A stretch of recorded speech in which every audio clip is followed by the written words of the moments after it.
Hi అండి అందరికీ. ఈరోజు నేను చేసే రెసిపీ వచ్చేసి టొమాటో పుదీనా చట్నీ అండి. ఒక్కసారి ఈ విధంగా ట్రై చేసి చూడండి. మీ అందరికీ తప్పకుండా నచ్చుతుంది. ఇది వేడి వేడి అన్నంలో కాస్తంత నెయ్యేసుకొని తింటే భలే ఉంటుందండి. అంతేకాదండి, దోస, ఇడ్లీ, చపాతీలోకి కూడా బాగుంటుందండి. ఒకసారి నేను ఎలా చేశానో వీడియోని స్కిప్ చేయకుండా చూసి ట్రై చేయండి. ఇదిగోండి, ఒకసారి నేను అయితే పుదీనా ఈ విధంగా కడుక్కుంటానండి. గిన్నెలో వాటర్ పోసుకుని, పుదీనా అయినా కొత్తిమీర అయినా ఇలాగే కడుక్కుంటానండి. గిన్నెలో వాటర్ పోసుకుని ఇలా ఒకసారి పుదీనా వేసి ఇలా కలిపేసి ఒక 10 నిమిషాలు వదిలేస్తానండి.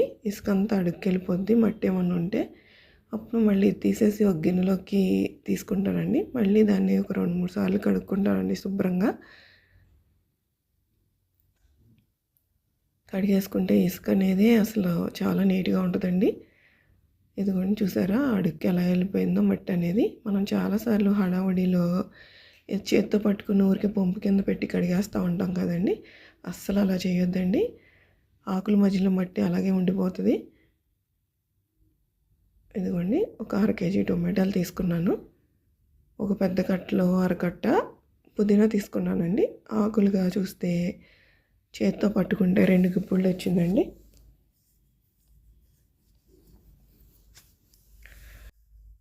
ఇప్పుడు స్టవ్ వెలిగించి కడాయి పెట్టుకుని మనకి కారానికి తగ్గట్టు పచ్చిమిరపకాయలు వేసుకుందామండి.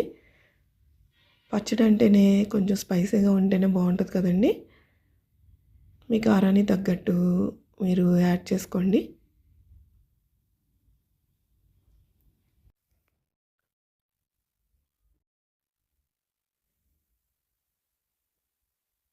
ఇదిగోండి, ఈ విధంగా పచ్చిమిరపకాయలు ఫ్రై అయినాయి కదా.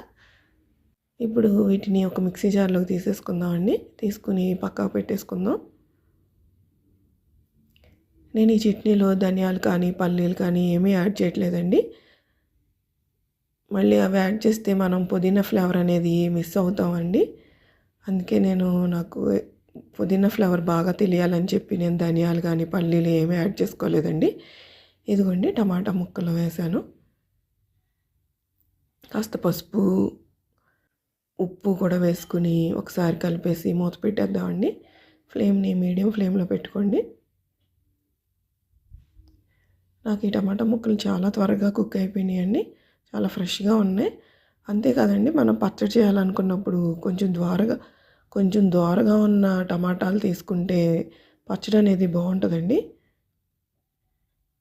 మీకు దొరికితే మాత్రం కొంచెం దోరగా ఉన్న కాయలతోనే చేసుకోండి. ఇదిగోండి, చూసారా 5 మినిట్స్లోనే ఉడికిపోయింది.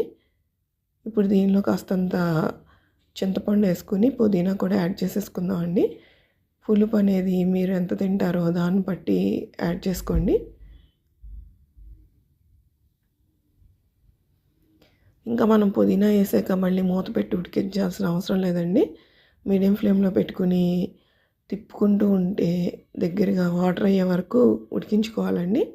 మీకు కావాలంటే మనం పచ్చిమిరపకాయలు ఫ్రై చేసి తీసుకున్నాక పుదీనా కూడా కొంచెం ఆయిల్లో ఫ్రై చేసి పక్కకు తీసుకున్నప్పుడు టమోటాలు మగ్గించుకోవచ్చండి. నేనైతే ఇలా టొమాటోల్లో వేసేసాను. ఒక్కోసారి అలా కూడా చేస్తానండి, ఒక్కోసారి ఇలా చేస్తాను. ఇదిగోండి, ఇంకా వాటర్ ఉన్నాయండి. ఇంకొంతసేపు ఇలా మధ్య మధ్యలో తిప్పుకుంటూ ఫ్లేమ్ని మీడియం ఫ్లేమ్లో పెట్టి ఉడికించుకోండి. ఇదిగోండి, ఈ విధంగా దగ్గరగా రావాలి. ఇలా వచ్చే వరకు ఉడికించుకుంటే సరిపోతుంది. ఇప్పుడు స్టవ్ ఆఫ్ చేసి దీన్ని కూడా ఆరనిద్దామండి. ఆరినాక మిక్సీ పట్టుకుందాం.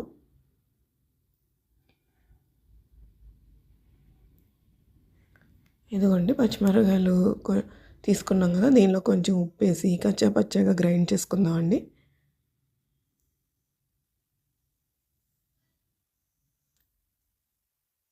ఇది ఇలా గ్రైండ్ చేసుకున్నాం కదా. ఇప్పుడు దీనిలోంచి నేను ఒక స్పూను పచ్చిమిరపకాయ కారాన్ని పక్కా పెట్టుకుంటున్నాను అండి. ఒకవేళ కారం తక్కువైతే అప్పుడు కలుపుకుంటానండి పచ్చడిలో. అదే ఎక్కువైతే మళ్ళీ తీయలేం కదా. ఇదిగోండి, కాస్తంత జీలకర్ర వేసుకుని మనం ఉడకపెట్టిన టొమాటో మిశ్రమాన్ని కూడా దీనిలో వేసేసుకుందామండి. వేసుకుని పల్స్ మోడ్లో తిప్పుకోవాలండి. కోర్సుగా గ్రైండ్ చేసుకోవాలి. మరీ పేస్ట్లా చేసుకుంటే పచ్చళ్ళు అనేవి బాగోవు కదండి.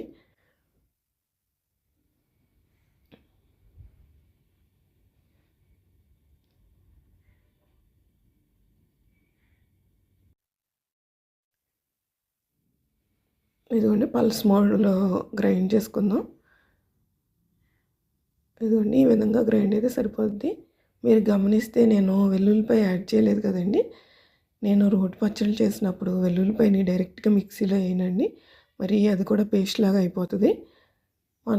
నా దగ్గర చిన్న రోల్ ఉందండి, దానిలో దంచి పెట్టుకుంటాను. ఇదిగోండి ఇట్లా పచ్చడి అంతా అయిపోయాక అప్పుడు కలిపేస్తానండి దీనిలో వెల్లుల్లిపాయని. ఇదిగోండి చూసారా, ఇలా కోర్స్గా గ్రైండ్ చేసుకుంటే బాగుంటుందండి. పచ్చడి మాత్రం చాలా బాగా కుదిరిందండి. ఒకసారి మీరు కూడా నేను చేసినట్టు ట్రై చేసి చూడండి, తప్పకుండా నచ్చుతుంది. ఇదిగోండి ఈ కన్సిస్టెన్సీ ఉంటే సరిపోతుంది. ఇదిగోండి అట్లా చిన్న రోట్లో దంచేసాను. ఇప్పుడు ఎల్లుల్లిపాయ కలిపేసుకుందామండి. కొంచెం తాలింపు కోసం ఉంచానండి.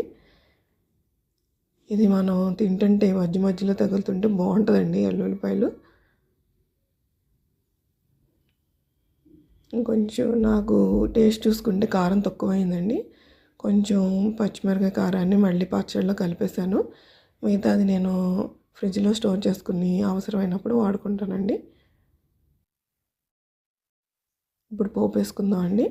ఆవాలు, జీలకర్ర, శనగపప్పు, మినప్పప్పు, మెంతులు, ఎండుమిరపకాయలు, ఎల్లుల్లిపాయ, కరివేపాకు వేసుకుని తాలింపు వేసుకోవాలండి.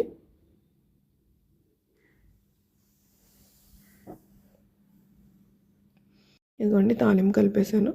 చాలా బాగుంటుందండి, తప్పకుండా ట్రై చేయండి. Thank you.